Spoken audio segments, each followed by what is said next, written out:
Estem en els terrenys de la Vega Port, on es va aprovar en el 2010 el projecte urbanístic amb la majoria absoluta del PP i amb el vot en contra d'Alternativa Progressista de Cullera, un projecte urbanístic que mai ha sigut de la idea del que Compromís vol per a Cullera, però que, a més de que s'aprovara en el seu moment, comportava el fet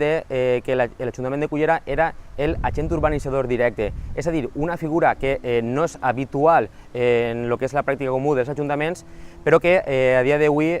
comporta unes obligacions que ha d'assumir l'Ajuntament de Cullera. En aquests 8 anys, amb el que ens trobem és amb un recurs d'acció ecologista, un recurs que s'ha perdut davant dels jutjats, perquè el Tribunal Superior de Justícia de la Comunitat Valenciana el que ha vingut a dir era que era un PAI aprovat legalment i que, per tant, no podia anul·lar-se. Evidentment, la conseqüència d'això és que, siguent l'Ajuntament de Cullera l'agent urbanitzador directe amb l'herència que ens ha donat el PP, tenim la Corporació Municipal l'obligació de portar-ho avant. Obligació que no es val a dir perquè el que està passant a dia d'avui és que els mateixos propietaris dels terrenys ja estan reclamant indemnitzacions simplement per el fet d'haver transcorregut el temps de la demora en urbanitzar aquests terrenys. Evidentment, davant d'aquestes circumstàncies en les quals els propietaris reclamen indemnitzacions a l'Ajuntament de Cullera, el que no podien fer era quedar-nos de braços creuats i el que hem aprovat en el darrer ple ha sigut el canvi d'agent urbanitzador directe a indirecte. Canvi que es fa perquè, l'Ajuntament de Cullera no té diners per a urbanitzar això i el no haver fet el canvi de gestió el que sí que haguera significat era que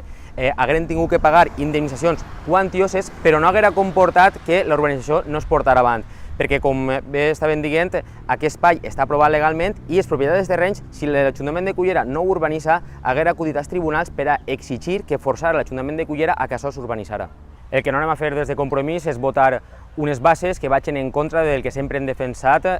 d'un urbanisme que siga sostenible, respectuós amb el medi ambient, i per tant la ciutadania de Cullera pot estar tranquil·la que no ens tremolarà la mà, no ens manejarem sempre on hem estat situats Compromís, que és la postura contrària a un urbanisme depredador i que no sigui respectuós i sostenible amb el medi ambient, i que vagi en benefici del que són els interessos del poble de Cullera.